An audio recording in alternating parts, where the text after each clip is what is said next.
안녕하세요. 이상주 방송입니다. 이 시간에 교회에 관하여 9번째인데 오늘은 교회의 머리가 그리스도라는 주제로 좀 더 생각하겠습니다. 이미 지난번에 좀 생각했는데 교회의 머리가 사람이 아니고 예수 그리스도라는 것입니다. 사람인 목사가 머리라고 하면 이미 볼장 다 본 겁니다. 예수님의 교회가 아니라는 겁니다. 예수님의 교회라면 분명히 해야 합니다. 그리스도가 머리라는 것입니다. 그리스도가 교회인 우리의 머리라는 것, 지도하신다는 것을 분명하게 하지 않으면 예수 그리스도가 머리라고 말은 해도 실제로는 목사가 머리인 줄 생각하기 쉽습니다. 그런 목사가 하는 가장 중요한 설교가 문제가 있어도 말을 못합니다. 그리스도가 교회인 우리의 머리라는 걸 분명히 하려면 점점 더 말씀을 깨달아가는 것이 매우 중요합니다. 자꾸 명료하게, 처음 시작은 아주 어줍지 않게 시작했다 하더라도 자꾸 명료하게 전체적으로 알아가는 노선에 있어야 합니다. 자꾸 알아가지 못하고 멈추면 그리스도께서 어떻게 지도하시는지 잘 모릅니다. 그럼 결국 목사가 이렇게 저렇게 하게 되고 그것을 지지하게 됩니다. 나는 나 마음대로 이렇게 저렇게 합니다. 교회가 다 함께 잘 모르면 속수무책입니다. 전광훈 목사라는 사람이 교회의 머리가 목사다 해도 다 아멘 하지 않습니까? 그리스도의 말씀인 성경을 잘 모르기 때문인데 잠시 후에 또 생각하겠습니다. 교회의 머리가 목사라고 해도 다 아멘하고 그걸 보는 많은 교회가 바로 지적해야 하는데 지적은커녕 도리어 지지하지 않습니까? 희망이 참 안 보입니다. 오늘 이 점을 분명하게 하면 좋겠습니다. 교회의 머리가 그리스도라는 것, 그리스도께서 머리시니까 그리스도의 말씀을 따른다는 것, 어떤 일이 있어도 그리스도의 지도 아래로 들어가서 그리스도의 말씀을 따른다는 것입니다. 단지 목사의 지도를 따르는 게 아닙니다. 목사가 가르치는 그리스도의 말씀을 순종한다는 말입니다. 목사가 잘못 가르치면 그리스도를 순종할 수 없습니다. 어떤 교회가 그리스도의 말씀을 순종 안 하는 교회가 있나 할 겁니다. 좀 더 들어보시면 이해하실 것입니다. 그리스도가 우리의 머리라면 첫째로 생각할 것은 그리스도의 말씀이 무엇이냐 하는 것입니다. 성경이 그리스도의 말씀인 것을 부인할 교회는 없습니다. 그런데 문제는 과연 그러한가 하는 것입니다. 과연 성경 말씀을 그리스도의 말씀으로 절대시하는가 합니다. 그럼 성경 말씀에 목숨을 걸어야 하지 않습니까? 과연 성경 말씀이 그리스도의 말씀인가? 정말 우리 교회가 성경 말씀에 목숨을 거는가? 온갖 프로그램 중에 하나 정도가 아닌가? 여러 프로그램 중 하나일 가능성이 많습니다. 심지어 설교를 빼버리고 싶은데 차마 그럴 수는 없고 성경을 이리저리 해석하고 요약하고 구부려서 설교를 하지 않습니까? 여기서 좀 더 집중하여 들어보시면 좀 더 아실 것입니다. 여기서 성경 말씀이 어떻게 형성되었는지 잠깐 짚고 가겠습니다. 어떻게 형성됐죠? 물론 성령의 감동으로 기록되었습니다. 성령의 감동이란 마치 하나님께서 태초에 사람을 지으실 때 흙을 빚어놓고 후 하고 호흡을 불어넣어 사람이 된 것처럼 성령 하나님께서 후 하고 호흡을 불어넣어서 계시된 말씀을 기록하셨습니다. 사람을 쓰셔서 호흡을 불어넣어 기록하셨습니다. 그래서 생명의 말씀이죠.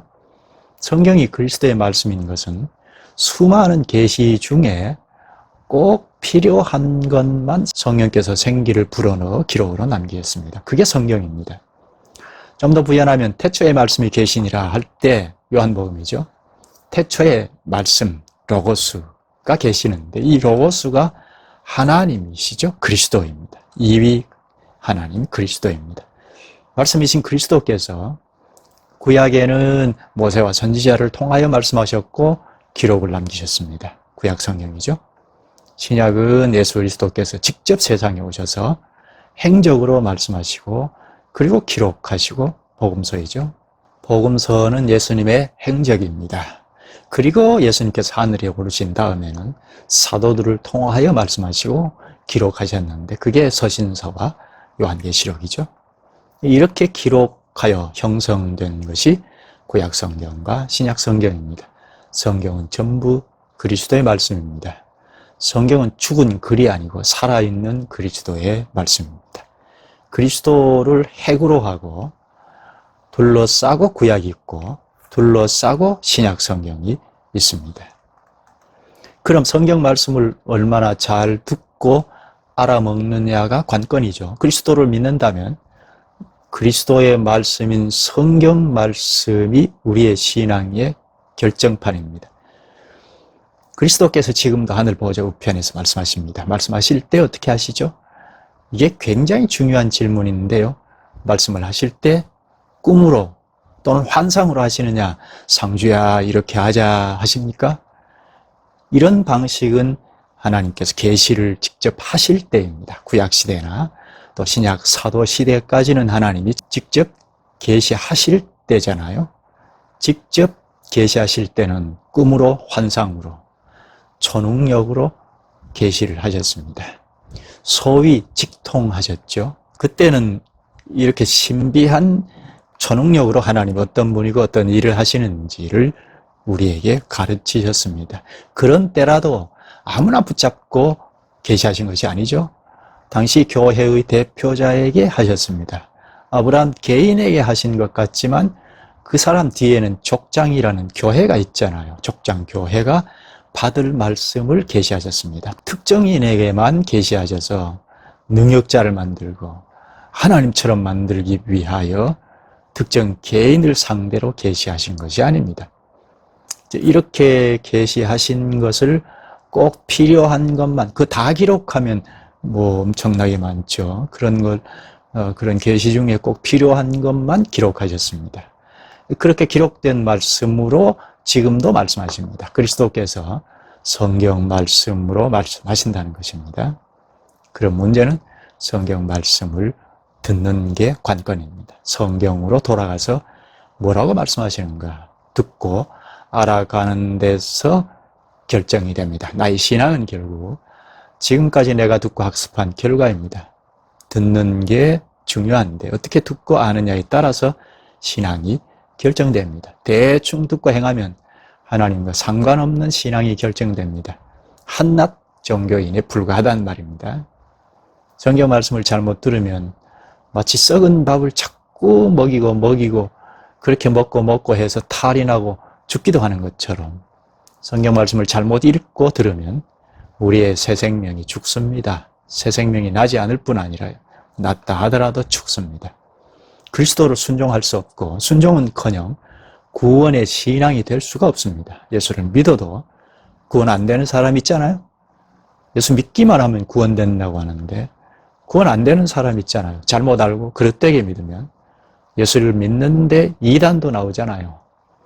말씀을 잘못 듣는 데서 잘못 아는 데서 일시신앙 그리고 기적신앙 이단이 나옵니다. 또 말씀을 아주 단편적으로 들으면 구원에 심각한 타격을 받습니다. 어떤 경우는 교회 전체가 심판받는 경우도 있습니다. 대표로 노아 홍수 때이죠.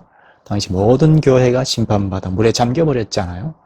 노아 가정만 빼고 당시 전체 교회가 불신자인 가인 계열은 물론이요. 아벨 계열인 교회도 1000년 이상 잘 된다 축복이다 하나님 영광 하다가 전부 심판받아 사라져버렸습니다. 이와 똑같이 이스라엘 교회도 나중에 끝까지 돌이키지 않고 말씀으로 돌아가지 않자 바벨론 포로로 끌려가서 흔적도 없이 사라져버렸습니다. 이런 멸망 전후를 놓고 선지자들이 연구한 끝에 물론 주께서 알려주신 건데 하나님을 아는 지식이 없어서 망했다 합니다. 노아 때의 멸망은 예수님께서 직접 인용하셨습니다. 물에 잠길 때까지 깨닫지 못하였더라 하셨습니다. 인자의 임함도 이와 같으리라 하셨습니다. 마태복음 24장이죠.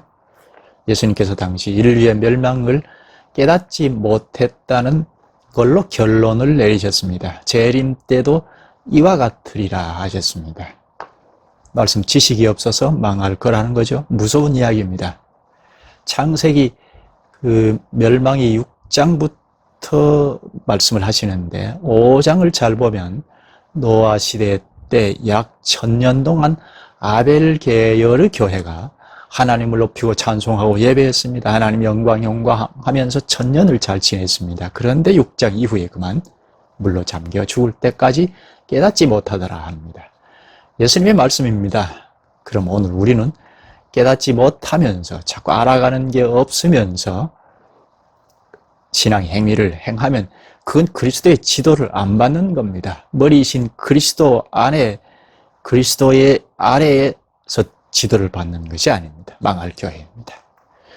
예수 믿고 전당하면서 시작하지만 말씀을 자꾸 깨달아가는 노선에서 벗어나면 멸망의 길입니다. 예수 믿으면 이제 시작이잖아요. 뭘 좀 하려고 하지 말고 교회가 참 문제인데요.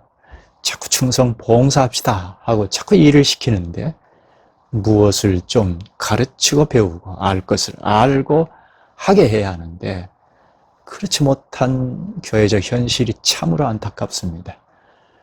우리가 뭘 좀 하려고 하지 말고 예수님을 믿으면 예수님을 위하여 무엇을 하고자 하는 마음이 생기는 것이 당연합니다. 그때 뭘 좀 하려고 하기보다 먼저 궁금증을 가지고 호기심을 가지고 말씀을 자꾸 들어야 합니다. 자꾸 알아가야 하잖아요. 지금은 수많은 말씀이 있고 설교가 있는데 뭘 좀 알려주는 설교를 찾아서 들어야 합니다. 그런 교회를 찾아서 교회를 형성하고 말씀을 듣고 자꾸 자라가면 훨씬 더 좋겠죠? 설교로 신앙이 결정됩니다. 내가 지금 이렇게 신앙생활을 하는 건 설교의 결과입니다.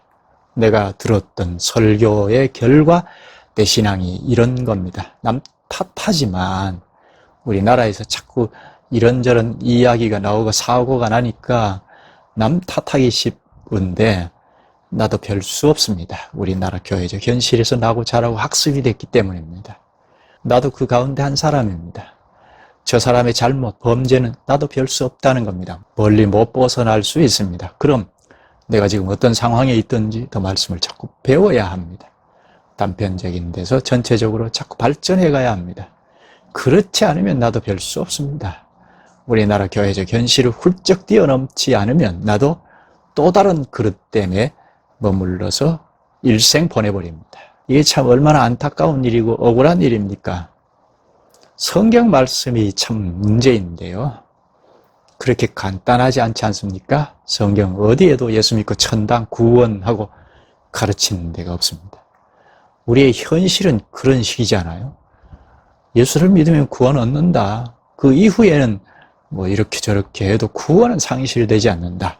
이런 인식 논리가 우리의 현실 아닙니까? 그래서 구원의 신앙인 줄 착각하고 삽니다. 이런 건 성경이 없습니다. 물론 성경이 이미 구원 얻었다 합니다. 그러나 과거 구원만 말하지 않습니다. 현재 구원을 이루어가라, 장래 구원을 완결하라는 가르침도 있습니다. 현재는 구원을 이루어가고 있는가 말입니다. 알아가고 있느냐 하는 말입니다. 이게 교회에서 이루어지는 겁니다. 그리스도와 연합한 교회라면 이 교회에서 자꾸 그리스도의 말씀을 듣고 알아가는 그 노선에, 전진하는 노선에 있다는 겁니다. 그리스도와 연합의 세례를 받고, 로마서 6장이죠. 그리스도를 믿음으로 그리스도와 연합의 세례를 받음으로 그리스도와 연합합니다. 현실은 내가 참여하고 있는 이 보이는 교회입니다. 이 교회에 참여했으니 이제 시작이죠. 구원이 시작된 겁니다. 이제 겨우 시작해놓고 다 된 사람처럼 영접했으니 구원, 땡. 난 이제 구원의 백성이야 하고 더 이상 배울 필요가 없는 사람처럼 하면 어찌 그가 그리스도의 지도를 받는다 하겠습니까? 구원의 신앙이라 할 수 있겠습니까? 이건 개인의 문제보다 교회가 참 문제입니다. 목사의 설교가 문제입니다. 물론 설교를 듣는 우리의 문제를 완전히 없다 할 수는 없습니다. 예수 그리스도를 믿기는 하는데 그분의 말씀에는 크게 관심이 없어요. 그러면 구원의 신앙이라는 게 의심이 가죠. 자꾸 배워야 합니다. 자라가야 합니다. 이제 시작했으니 자꾸 자라가야 합니다. 알고자 하는데 교회가 무책임하게 알려주는 게 없으면 이건 심각한 교회입니다. 그런 교회는 떠나야 합니다. 예수님의 교회는 그리스도를 대언하는 설교가 있습니다. 설교가 포물에 있는 게 아닙니다. 말씀에 관심이 없이 안 자라고 멈추면 멸망할 수밖에 없죠. 무슨 의미가 없잖아요. 개인보다 교회의 문제를 말하고 싶은데요. 교회의 문제에서 설교를 말하고 싶습니다. 성경 말씀은 간단하지 않습니다. 너무나 방대합니다. 이렇게 방대한 말씀을 주실 까닭이 무엇입니까? 평생토록 주께서 재림하실 때까지 우리의 지식이 자꾸 자라가도록 하시기 위함입니다. 그런데 예수 믿고 전당하고 배우는 데는 별로 관심이 없다면 이건 심각한 문제가 있죠. 그 사람 교회의 설교가 문제가 있습니다. 복음이 들어온 지 1세기가 넘었잖아요. 그런데 예수 믿으면 구원, 그 다음에 자꾸 알아가는 게 없는 이런 현실을 우리가 보고 있습니다. 물론 그렇지 않은 교회가 많이 있습니다. 그러나 상대적으로는 매우 소수입니다. 오늘은 직접적으로 자존심 건드리는 말을 했는데요. 냉정하게 우리의 현실을 볼 필요가 있습니다. 대표로 하나만 더 말할까요? 예배를 매주 드리는데 하나님 받으시던가요? 어떻게 확인하죠? 우리 교회 예배를 받으셨다 하고 확정할 수 있습니까? 교회에 출석하면 그때부터 평생 예배하는데 주님이 받으셨는지 안 받으셨는지 확증을 못한다면 이는 심각한 것 아닙니까? 우리 이웃집 아저씨에게 친구에게 하듯 안녕하세요 했다가는 내 이놈 하고 야단하든지 이렇게 하라 하고 고쳐주든지 하잖아요. 이게 인격관계인데 하물며 하나님께 절하면서 절배자를 써서 예배 절하는 건데 받았는지 안 받았는지 잘 모른다면 공식적으로 확증을 못한다면 이건 심각한 거잖아요. 물론 이제 처음 나온 사람이면 뭐 그렇게 문제가 될 것 없습니다. 교회가 문제입니다. 10년, 20년 다녀도 잘 모르고 예배한다는 건 심각한 거잖아요. 모르고 예배를 반복하면 이게 미신입니다. 지금 코로나19로 공예배가 직격탄을 맞았습니다. 이게 하나님의 징계가 아닌가요? 하나님이 다 배후에서 쓰시니까요. 징계의 막대기로 쓰시는 겁니다. 모르고 하는 예배 100번 해도 소용없다는 것 아닙니까? 모르고 하는 예배 안 받겠다는 거 아닙니까? 온라인 예배다 하기까지 하는데 이것은 예배가 아니죠. 물론 가정의 모임을 예배라고 하는 것처럼 하는 말 정도는 뭐 가능합니다. 그러나 교회 공적인 예배는 주께서 불러 모으셔서 공적으로 언약 관계에서 언약을 갱신하는 이게 공적 예배입니다. 그런데 코로나로 예배를 안 받겠다는 이게 현실이 되었습니다. 회개할 필요가 있죠. 회개는 말씀으로 돌아가는 겁니다. 그리스도의 말씀은 예배를 뭐라고 하는가? 자꾸 묻고 경청하고 좀 알고 하자는 겁니다. 제가 어린 때나 지금이나 똑같은 정도의 수준입니다. 이런 예배를 안 받겠다는 거 아닙니까? 왜 예배가 순서를 정하여 합니까? 기도, 찬송, 헌금, 설교, 축도, 또 성찬 이것이 무엇입니까? 왜 이런 순서를 정해놓고 절을 합니까? 그저 순서가 있으니까 합니까? 이것을 아무 뜻 없이 행한다는 것은 이게 참 큰 문제입니다. 교회가 하는 모든 일이 다 성경의 근간을 두고 하는 겁니다. 그런데 성경 말씀의 토대를 두고 하는 건지 이게 어떤 의미로 하는 건지 모르고 한다면 이게 미신이 아닙니까?